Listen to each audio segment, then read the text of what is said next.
प्रजातंत्रर 77तम जन्मवार्षिकीर शुभ अवसर आज मंचरे उपस्थित थिबा सम्मानीय अतिथि श्रीयुक्त पीताम्बर आचार्य महोदय, एडवोकेट जनरल नूतन भाव में दायित्व नहीं पीताम्बर बाबू, सम्मानीय डॉक्टर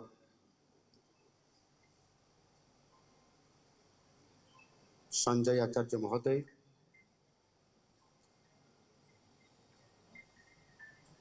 श्रीयुक्त जस्टिस लक्ष्मीकांत महापात्र महाशय एवं सम्माननीय आम सांसद तथा ये अनुष्ठान नेतृत्व नौथुबा सांसद श्री भर्तृहरि महताब महोदय,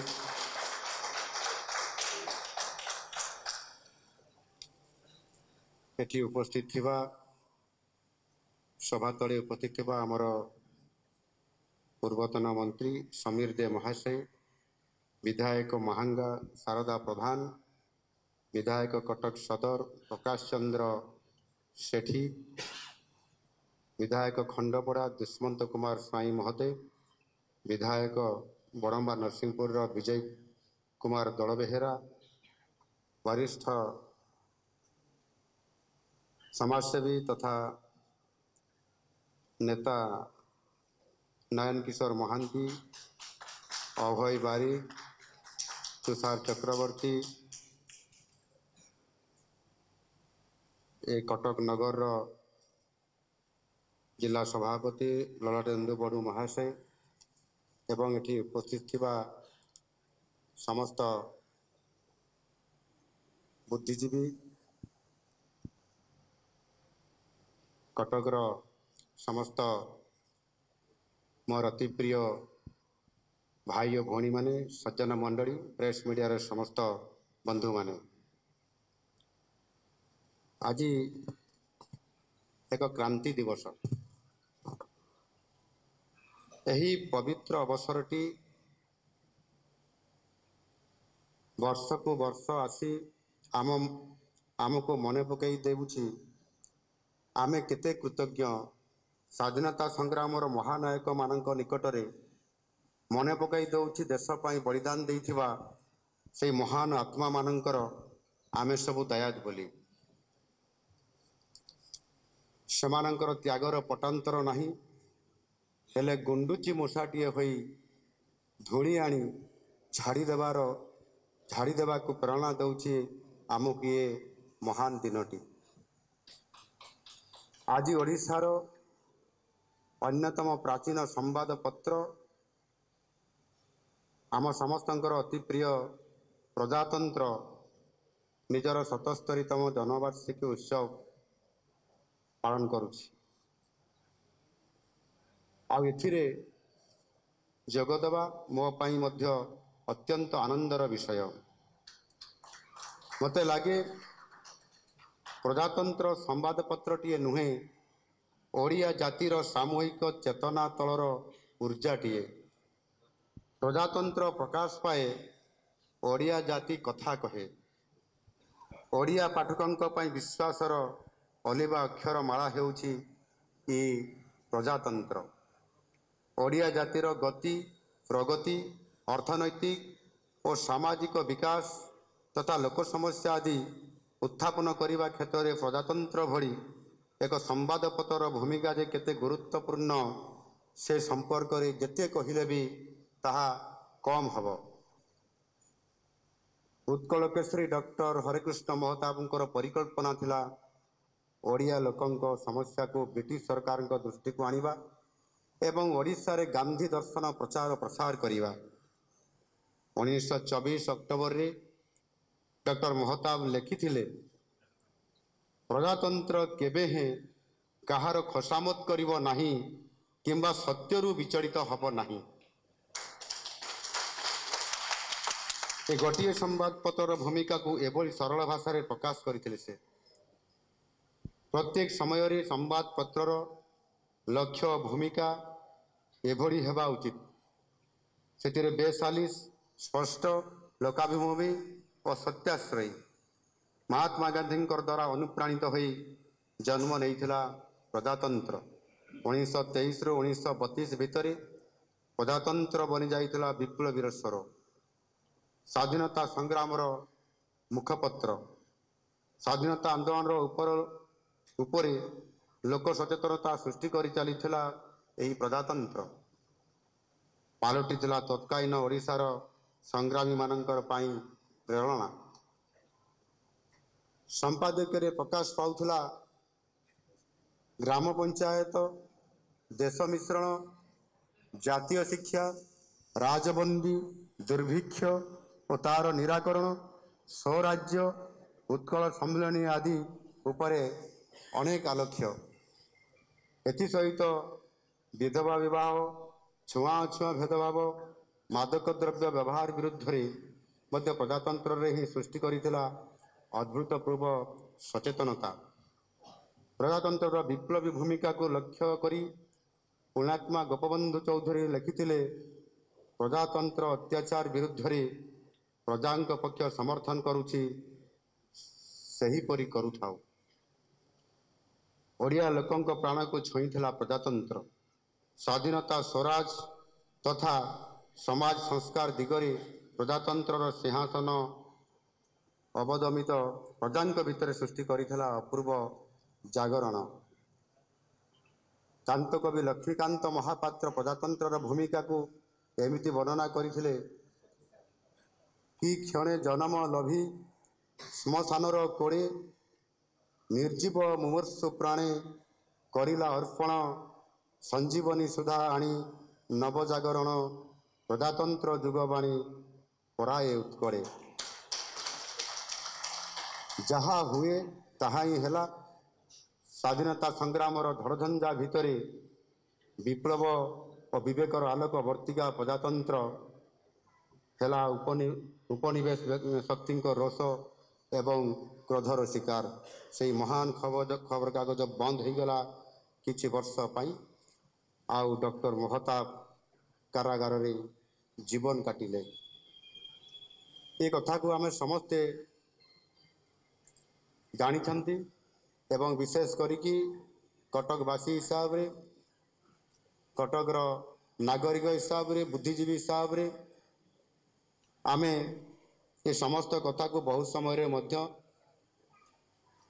ଆମର ପ୍ରେରଣାଦାୟକ ହିସାବରେ ଜଣେ ଆମକୁ କିଭଳି ଭାବରେ ସଚେତନତା କରାଉଥିଲେ ଏବଂ ଓଡ଼ିଶାର ନବନିର୍ମାଣ କ୍ଷେତ୍ରରେ ତାଙ୍କର ଭୂମିକା ଯେଭଳି ଭାବରେ ଆଗ ଧାଡ଼ିରେ ଏବଂ ପ୍ରଥମର ଇ ବିକାଶର ବା ନବନିର୍ମାଣ ରାସ୍ତାକୁ ଦେଖାଇଥିଲେ, ଏ କଥା ମଧ୍ୟ ଆମେ ସମସ୍ତେ ଜାଣିଥିଲେ। କିନ୍ତୁ ସେତେବେଳେ ସେ କିଭଳି ଭାବରେ ସଂଘର୍ଷ କରିଥିଲେ ସ୍ୱାଧୀନତା ସଂଗ୍ରାମରେ ଏବଂ ଲୋକଙ୍କୁ ସାମ୍ନାକୁ ଆଣିବା, ସ୍ପଷ୍ଟ ଭାବରେ ସମସ୍ତ ଖବରକୁ ଲୋକଙ୍କ ସାମ୍ନାକୁ ଆଣି ତାର ସମାଧାନ କରିବା।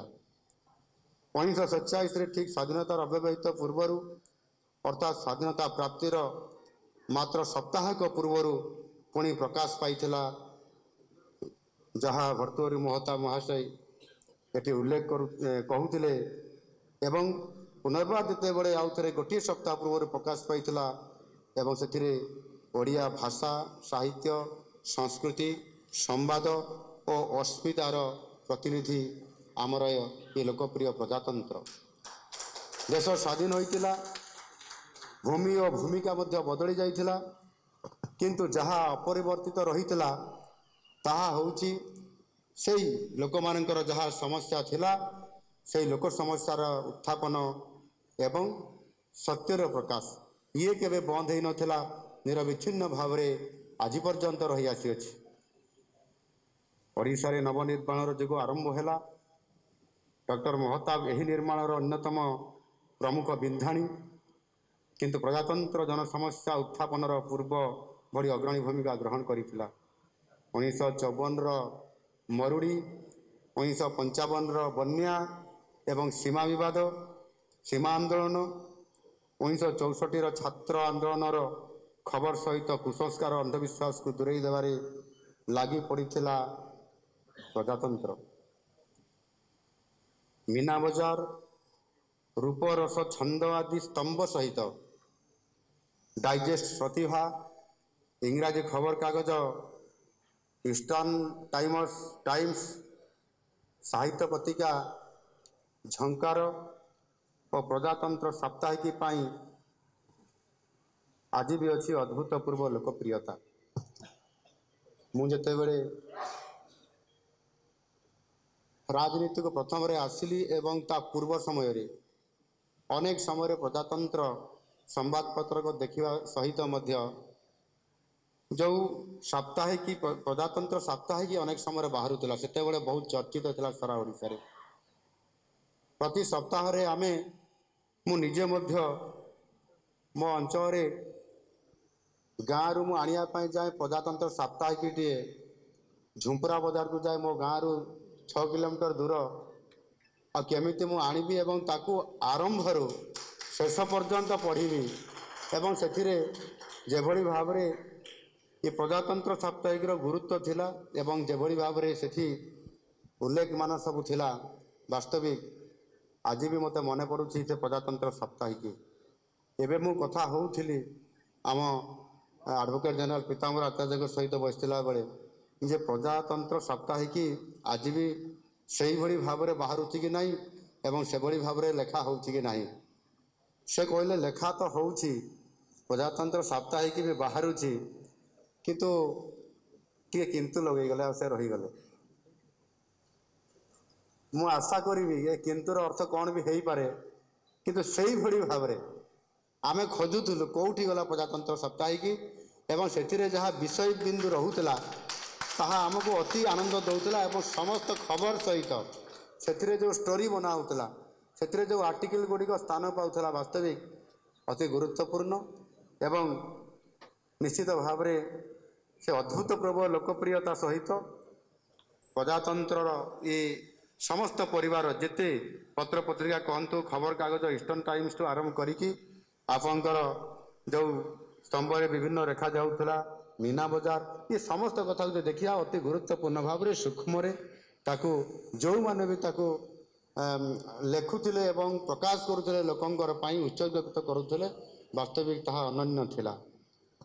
ପବିତ୍ର ବିଷୁବ ସଂକ୍ରାନ୍ତିରେ ଏ ପୀଠରେ ସାହିତ୍ୟିକମାନଙ୍କର ସମାରୋହ ବିଷୁବ ମିଳନ ନାମରେ ଓଡ଼ିଆ ଭାଷା ସାହିତ୍ୟର ଏକ ବଡ଼ ଉତ୍ସବ।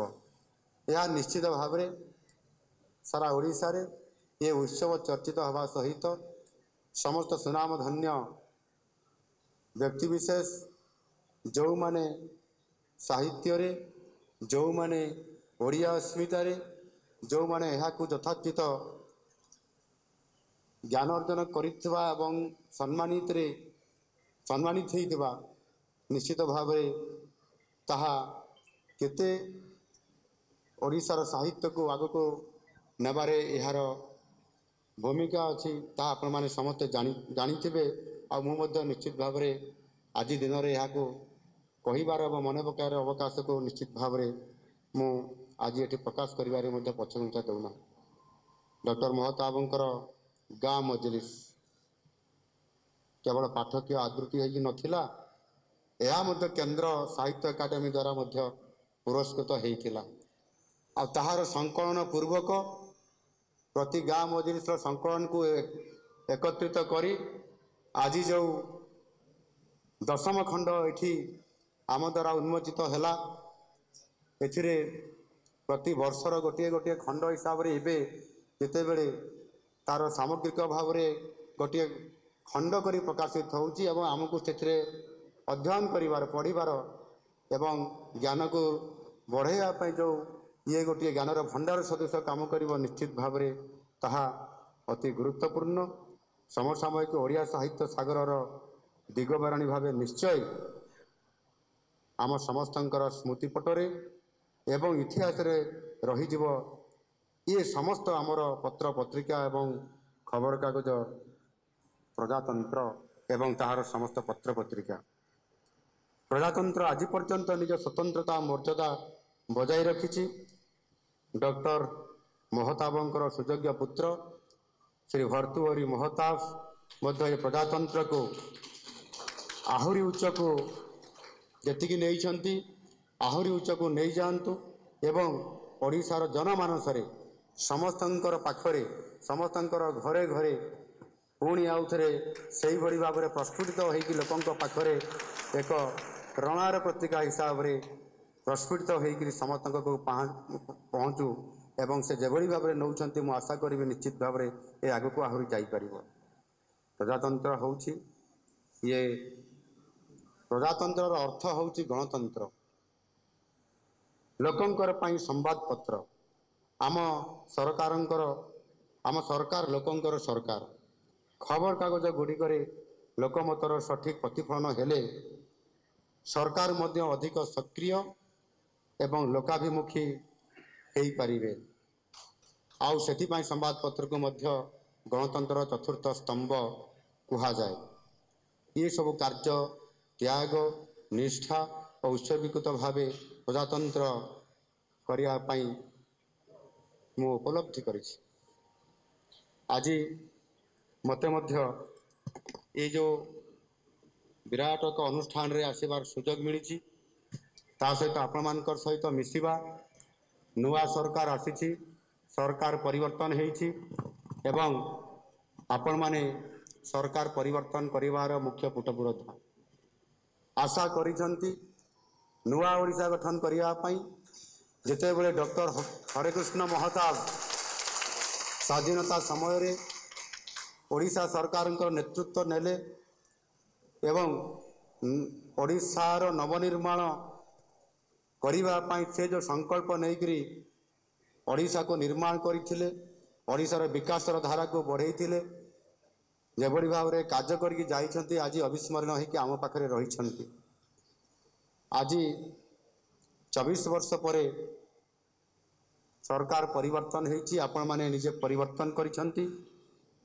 ଏକ ଲୋକଙ୍କର ସରକାର ଗଠନ କରିଛନ୍ତି ଏବଂ ଲୋକଙ୍କର ମୁଖ୍ୟମନ୍ତ୍ରୀ ହିସାବରେ ଆଜି ଆପଣମାନେ ମୋତେ ଓଡ଼ିଶାର ଦାୟିତ୍ୱ ଦେଇଛନ୍ତି। ପ୍ରଧାନ ସେବକ ଓଡ଼ିଶାର ମୁଖ୍ୟ ସେବକ ହିସାବରେ ଏବଂ ଓଡ଼ିଶାର ବିକାଶକୁ ଆଗକୁ ନେବା ପାଇଁ ନୂଆ ଓଡ଼ିଶା ଗଠନ କରିବା ପାଇଁ 2036 ମସିହାରେ ସ୍ୱତନ୍ତ୍ର ଉତ୍କଳ ପ୍ରଦେଶ ଗଠନର 7 ବର୍ଷ ପାଳନ ହେବ। ସେଥିପାଇଁ ଆଉ 12 ବର୍ଷ ସମୟ ମଧ୍ୟ ଆମ ପାଖରେ ଆଜି ଦଣ୍ଡାୟମାନ।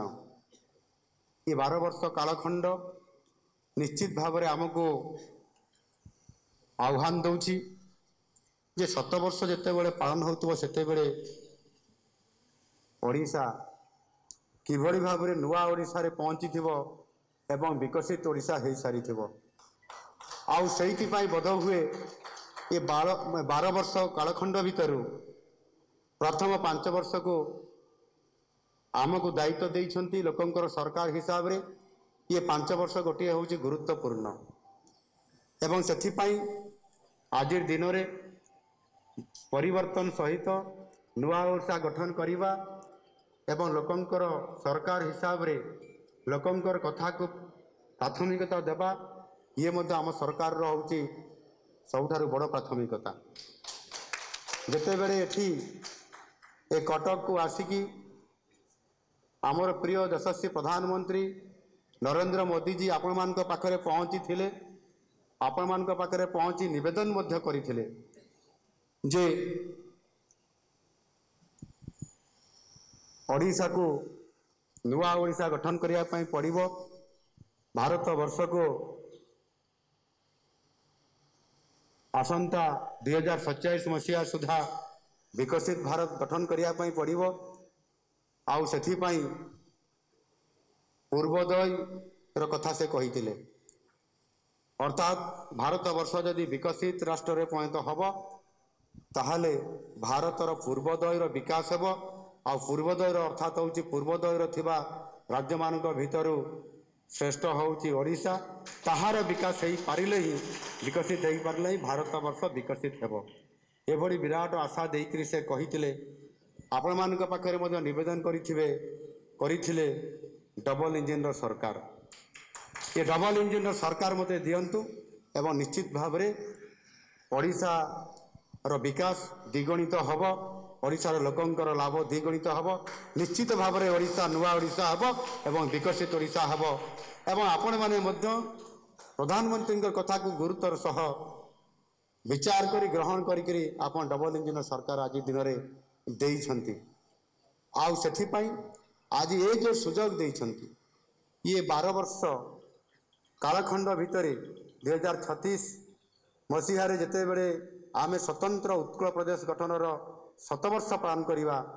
सेते बड़े ओडिशा किभली हेइथिबो मु आज भी मु तो सेथिपाई आम सरकार रोड मैप करिछंती किंतु तथापि मु निश्चित भाव में आज एभली एक क्रांति दिवसर शुभ अवसर प्रजातंत्र ये 77तम वार्षिक समारोहर शुभ अवसर मु आह्वान करी जे आपण मैंने 2036 मसीहा बेले को जिते बड़े 7 वर्ष आम पालन करवा उत्कल प्रदेश अर्थात ओडिशार सेते बड़े ओडिशा किभली हवा उचित आपण माने मध्य निश्चित भाव में आपण माने मते लिखित आकार रे एवं प्रस्ताव दियंतु आपण माने आम सरकार को विभिन्न प्रकार प्रस्ताव देकी आपण माने जदि लेखिकी कि लिखित सहित जदि कौन सी भी समय देखा करी भी आपण कहि परिबे तले निश्चित भाव में आम सरकार ताको ग्रहण करिवो एवं नुआ ओडिशार परिकल्पना को साकार करि परिबो ये आपण मानक सहयोग द्वारा ही हेई परिबो तेणु गोटे गोटे छोट छोट कथार प्रस्ताव रे जड़े साहित्य प्रेमी हो बा जड़े पांडित्य अर्जन करितवा विभिन्न समाजर व्यवस्था को नहीं माने ओडिशार ज्ञान भंडार को नहीं हो जिते बड़े आम ओडिशार परिकल्पना कर विकासर चित्र नुआ ओडिशार कथा सेते बड़े समस्तंकर सहयोगर आवश्यकता हुए जनकर द्वारा किंबा केवल सरकार भी चाहिए एकुटिया केबे करि परिबे नाही किंतु ओडिशा रे अनेक समय अनेक चर्चित कथा आम पाखरे आसी थाए ताहा मध्य प्राचुर्यता भितर दारिद्रता ओडिशार प्राचुर्यता जोठी आज खनिज संपद रे भरपूर आम ओडिशा जोठी आज 480 किलोमीटर बेलाभूमि अच्छी जोठी चाष जमी अच्छी जोठी जंगल रे भर्ती कि आम ओडिशा अच्छी जोठी नदी द्वारा सारा ओडिशा आज आच्छादित होकर एक सबु अंचल को केनाल भरिया आज उपनदी शाखा नदीर समाहार रे आज भर्ती की अच्छी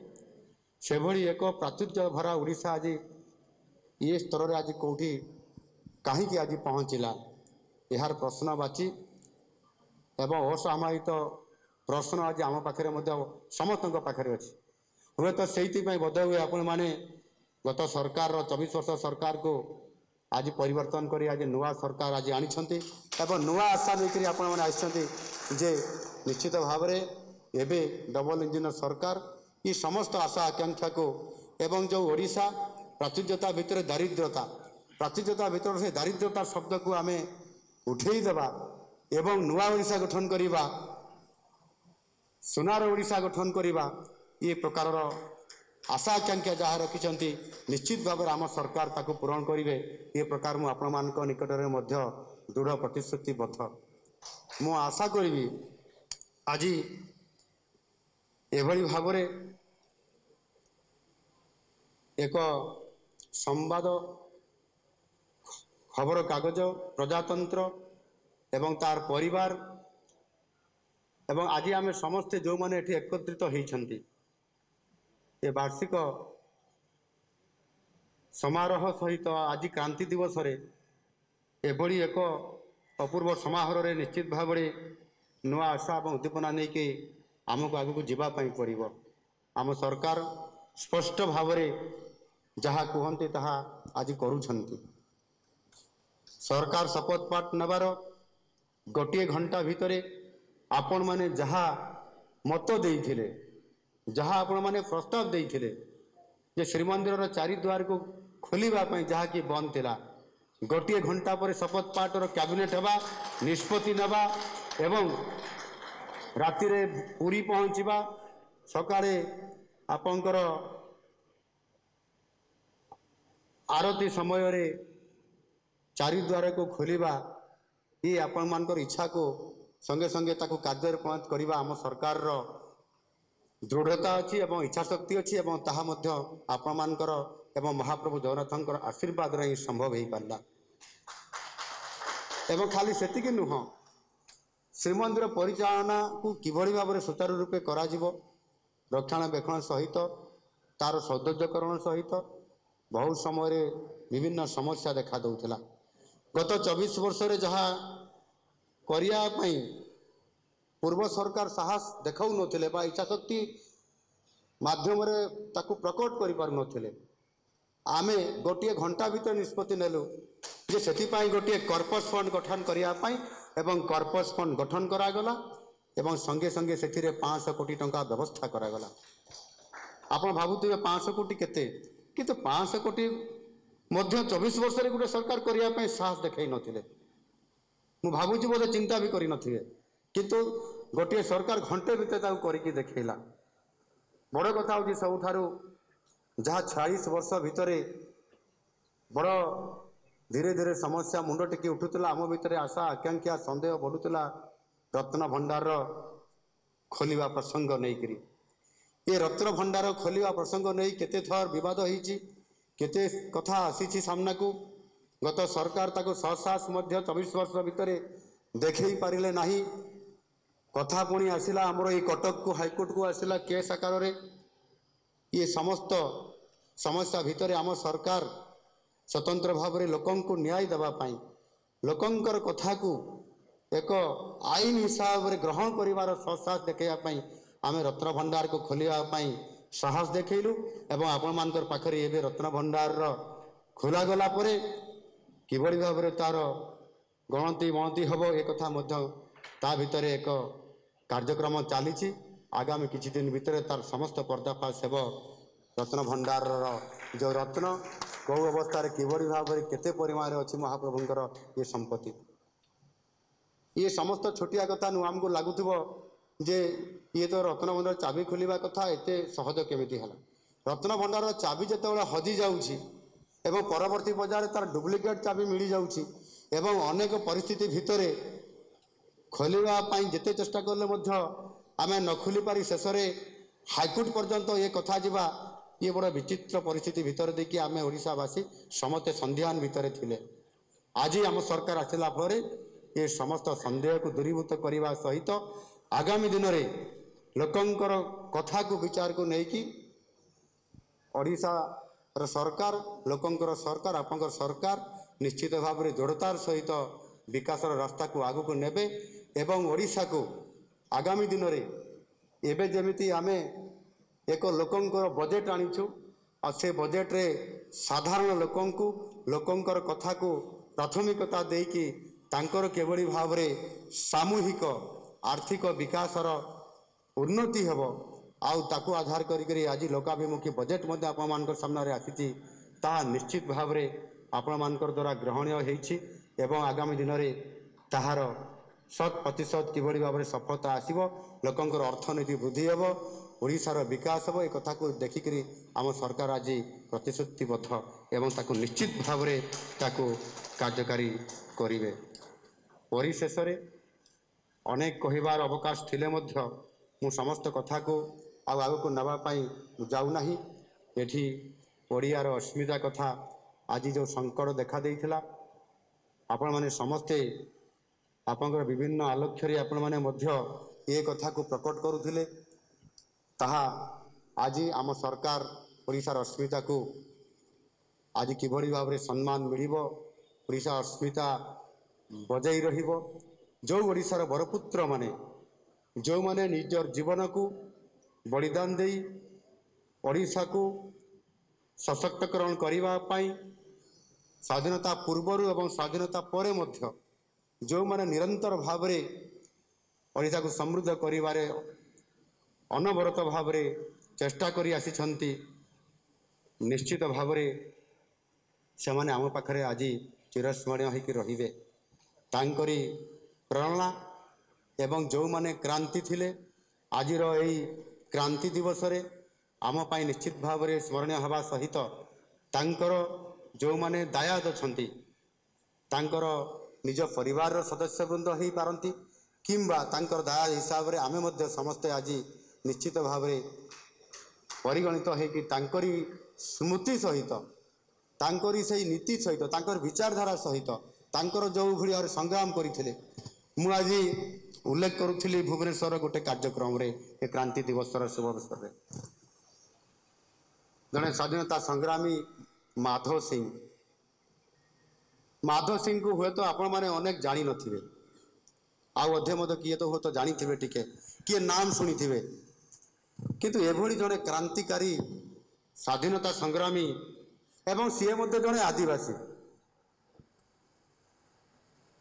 1857 ମସିହାରେ ଯେତେବେଳେ ବୀର ସୁରେନ୍ଦ୍ର ସାଏ ପଶ୍ଚିମ ଓଡ଼ିଶାର ଜଣେ କ୍ରାନ୍ତିକାରୀ ହିସାବରେ ଏବଂ ସ୍ୱାଧୀନତା ସଂଗ୍ରାମୀ ହିସାବରେ ଇଂରେଜମାନଙ୍କ ବିରୋଧରେ ଲଢ଼େଇ କରୁଥିଲେ, ସେ ସମୟରେ ଉଭା ହୋଇଥିଲେ ମାଧବ ସିଂ, ଯିଏକି ବରଗଡ଼ର ଘେଁସ ଗ୍ରାମରୁ ସେ ଜନ୍ମଲାଭ କରିକି ପରବର୍ତ୍ତୀ ପର୍ଯ୍ୟାୟରେ ଭାରତର ସ୍ୱାଧୀନତା ସଂଗ୍ରାମରେ ଭାରତ ଛାଡ଼ ଆନ୍ଦୋଳନରେ ସେ ଝାସ ଦେଇଥିଲେ।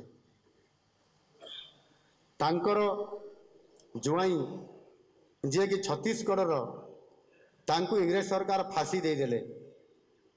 ପରବର୍ତ୍ତୀ ପର୍ଯ୍ୟାୟରେ ବଜ୍ର ଶପଥ ନେବା ସହିତ ନିଜର 4 ପୁଅ ଏବଂ ଆଉ ଜଣେ ନିଜର ନାତି ଏ ସମସ୍ତଙ୍କୁ ବୀର ସୁରେନ୍ଦ୍ର ସାଏଙ୍କ ଯେଉଁ ସ୍ୱାଧୀନତା ସଂଗ୍ରାମୀ ନେତୃତ୍ୱ ଥିଲା ସେ ନେତୃତ୍ୱ ନିକଟରେ ଜାହିର କରି ସିଏ ନିଜେ ସେନାପତି ହିସାବରେ ଦାୟିତ୍ୱ ନେଇକି ଇଂରେଜମାନଙ୍କ ବିରୁଦ୍ଧରେ ଲଢ଼େଇ କରିଥିଲେ।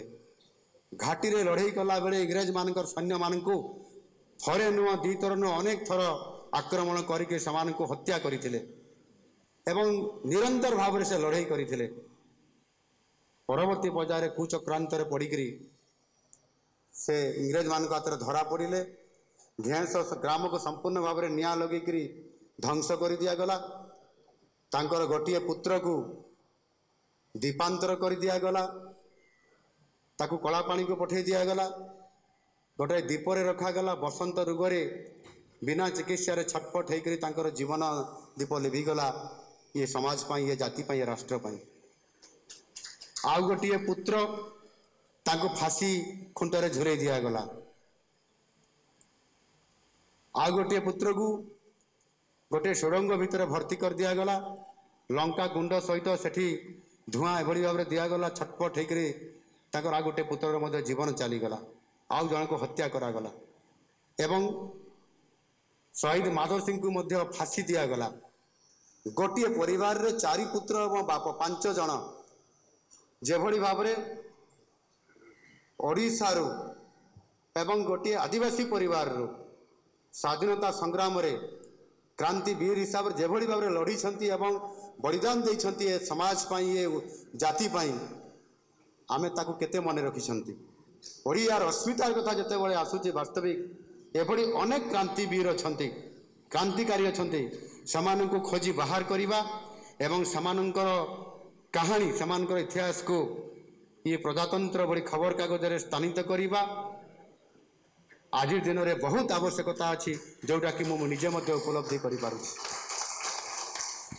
ଆମ ସରକାର ଓଡ଼ିଆର ଅସ୍ମିତାକୁ ଆଖି ଆଗରେ ରଖିକି ତାକୁ ଯଥୋଚିତ ସମ୍ମାନ କରିବା ପୂର୍ବକ ଏକ ଯୋଜନା, ଏକ ସ୍କିମ୍ ମଧ୍ୟ ତାଙ୍କରି ନାମ ଅନୁସାରେ ନାମକରଣ କରିବା ଆଜି ସ୍ଥାନ ଦେଇଛନ୍ତି। ସେଥିରେ ମାଧବ ସିଂ ହାତ ପାଣ୍ଠି ଯୋଜନା।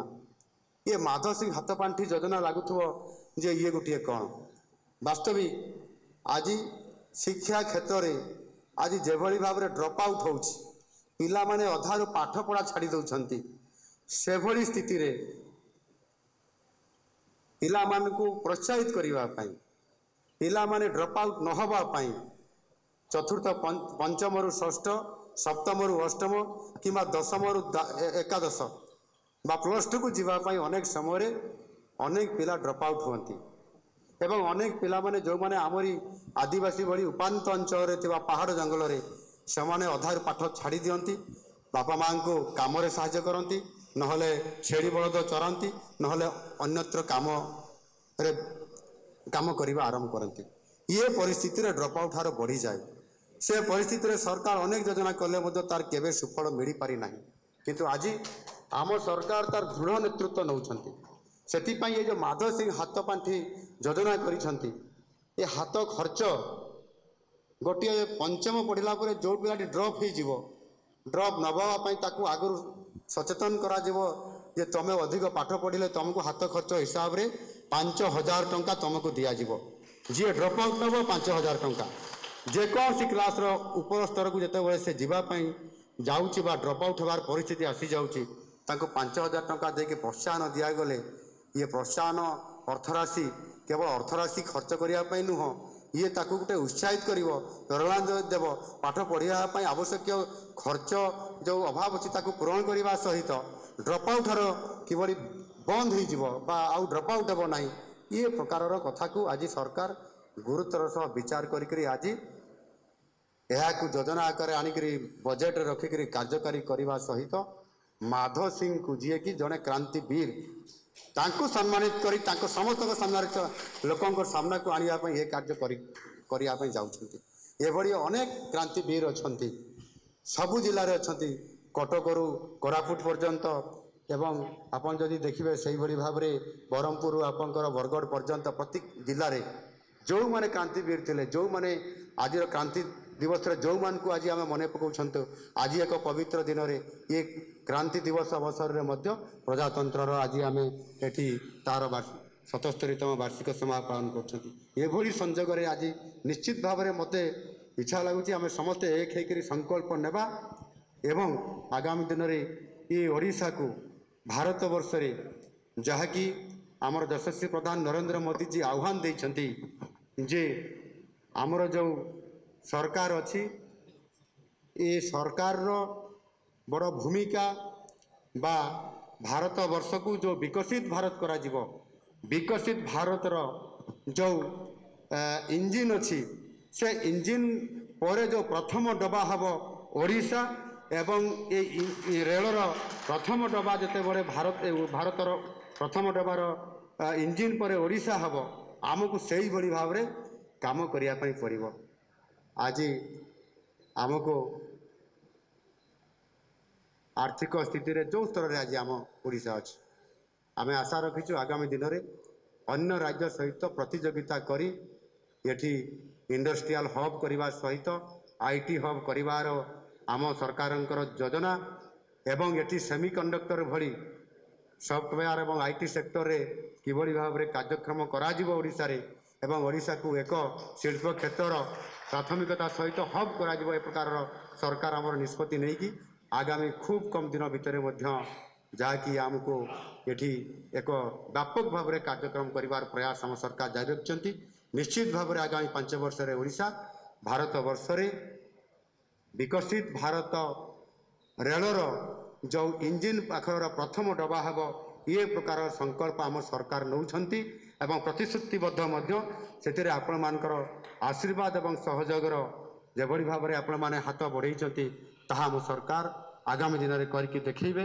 ଆଜି ଭଳି ଏକ ଇ ସମାରୋହରେ ମୁଁ ଆପଣମାନଙ୍କ ନିକଟରୁ ସମସ୍ତଙ୍କୁ ଧନ୍ୟବାଦ ଦେଉଛି। ଆପଣମାନେ ଏଠି ବହୁ ସଂଖ୍ୟାରେ ଉପସ୍ଥିତ ରହିକି ମହତାବ କହୁଥିଲେ ଯେ ଏତେ ସଂଖ୍ୟାରେ ହେବେ ବୋଲି ମୁଁ ମଧ୍ୟ ଆଶା କରିନଥିଲି, କିନ୍ତୁ ମହତାବଙ୍କର ଦୀର୍ଘ ଲମ୍ବା ସମୟର ନେତୃତ୍ୱ ପାର୍ଲାମେଣ୍ଟରେ ଏବଂ ସିଏ ସଂସଦ ରତ୍ନ ହିସାବରେ ମଧ୍ୟ ସୁନାମ ଅର୍ଜନ କରିଛନ୍ତି ସାରା ଭାରତବର୍ଷରେ। ସାରା ଭାରତବର୍ଷରେ କେନ୍ଦ୍ର ସରକାରଙ୍କର ପ୍ରତିନିଧିତ୍ୱ କରି ପ୍ରାୟ ଅନେକ ଦେଶକୁ ଯାଇ ଭାରତବର୍ଷର ନେତୃତ୍ୱକୁ ଜାହିର କରିଛନ୍ତି ସାରା ବିଶ୍ୱ ଦରବାରରେ। ସିଏ ହେଉଛନ୍ତି ଭର୍ତ୍ତୃହରି ମହତାବ। ଗତ 2 ବର୍ଷ ହେଲା, 2 ବର୍ଷ ପୂର୍ବରୁ ଯେତେବେଳେ ପବ୍ଲିକ୍ ଆକାଉଣ୍ଟସ୍ କମିଟିର ଶତବାର୍ଷିକୀ ପାଳନ କରାଯାଉଥିଲା, ସେତେବେଳେ ଓଡ଼ିଶାରୁ ଆମର ବିରୋଧୀ ନେତା ଏବଂ ଆମେ ଯେଉଁମାନେ ପବ୍ଲିକ୍ ଆକାଉଣ୍ଟସ୍ କମିଟିର ସଦସ୍ୟ ଥିଲୁ, ମୁଁ ବି ଥିଲି, ଆମେ ସମସ୍ତେ ଯାଇଥିଲୁ ଶତବାର୍ଷିକୀ ପାଳନର ଉତ୍ସବରେ ଯୋଗ ଦେବା ପାଇଁ, ଉପସ୍ଥିତ ରହିବା ପାଇଁ। ଭର୍ତ୍ତୃହରି ମହତାବକୁ ଯେତେବେଳେ ମୁଁ ଦେଖିଲି ଯେ ଏ ଜନ୍ମ PSCର ଯେଉଁ ଶତବାର୍ଷିକୀ ପାଳନ କରାଯାଉଥିଲା ପବ୍ଲିକ୍ ଆକାଉଣ୍ଟସ୍ କମିଟିର, ସେତେବେଳେ ସଭା ମଞ୍ଚରେ ଅଗ୍ରଭାଗରେ ଅତିଥି ହିସାବରେ ଆଗ ଧାଡ଼ିରେ ବସିଛନ୍ତି ଭର୍ତ୍ତୃହରି ମହତାବ, ଆମ ଓଡ଼ିଶାର ପ୍ରତିନିଧିତ୍ୱ ଏବଂ ଭାରତବର୍ଷର ଶ୍ରେଷ୍ଠ ଜଣେ ସଂସଦ ରତ୍ନ ସେଠି ବସିଛନ୍ତି ଏବଂ ତାଙ୍କର ଅଭିଭାଷଣ ମଧ୍ୟ ମୁଁ ଶୁଣିଲି, ଅଭିଭୂତ ହେଲେ ମୁଁ, ଏତେ ପାଣ୍ଡିତ୍ୟ ତାଙ୍କ ପାଖରେ ଅଛି। ଆଉ ଆଜି ଏ ପ୍ରଜାତନ୍ତ୍ର କେବଳ ନୁହଁ, ଏ ଓଡ଼ିଶା ଭାରତବର୍ଷରେ ତାଙ୍କର ତାଙ୍କର ଯେଉଁ ଯଶସ୍ୱୀ ନେତୃତ୍ୱ ଆହୁରି ଆଗକୁ ନିଶ୍ଚିତ ଭାବରେ ମାଡ଼ି ଚାଲୁ। ମୁଁ ଆଶା କରିବି ଆଗାମୀ ଦିନରେ ଏ ପ୍ରଜାତନ୍ତ୍ର ଏବଂ ତାର ପରିବାର ସହିତ, ପ୍ରଜାତନ୍ତ୍ରର ପରିବାର ସହିତ ସାରା ଓଡ଼ିଶା କେମିତି ଆଗକୁ ଯାଇପାରିବ, ସେଥିପାଇଁ ଏ ପରିବାର ଓଡ଼ିଶାକୁ ଯଶସ୍ୱୀ କରାଇବେ, ଏ ପ୍ରକାର ଆଶା ରଖି ଆଜି ଏ କାର୍ଯ୍ୟକ୍ରମରେ ମୋତେ ଅତିଥି ହିସାବରେ ଏଠି ନିମନ୍ତ୍ରିତ କରିଥିବାରୁ ମୁଁ ନିଜକୁ ସୌଭାଗ୍ୟ ମନେ କରିବା ସହିତ ଆଜି ଆପଣମାନଙ୍କ ନିକଟରେ ମିଶିବାର ସୁଯୋଗ ମିଳିଥିବା କାରଣରୁ ସମସ୍ତେ ଏଠି ଉପସ୍ଥିତ ଅଛନ୍ତି। ମୁଁ ଦେଖୁଛି କି ଜଣେ ବି ବାହାରକୁ ଯାଉନାହାନ୍ତି। ଆଜି ଏଭଳି ଏକ ଭବ୍ୟ ଏ କାର୍ଯ୍ୟକ୍ରମ ଆଉ ସଫଳ କରାଇବା, ଏଠି ଅନେକ କାର୍ଯ୍ୟକର୍ତ୍ତା ଅଧିକାରୀ ଛିଡ଼ା ମଧ୍ୟ ହୋଇଛନ୍ତି।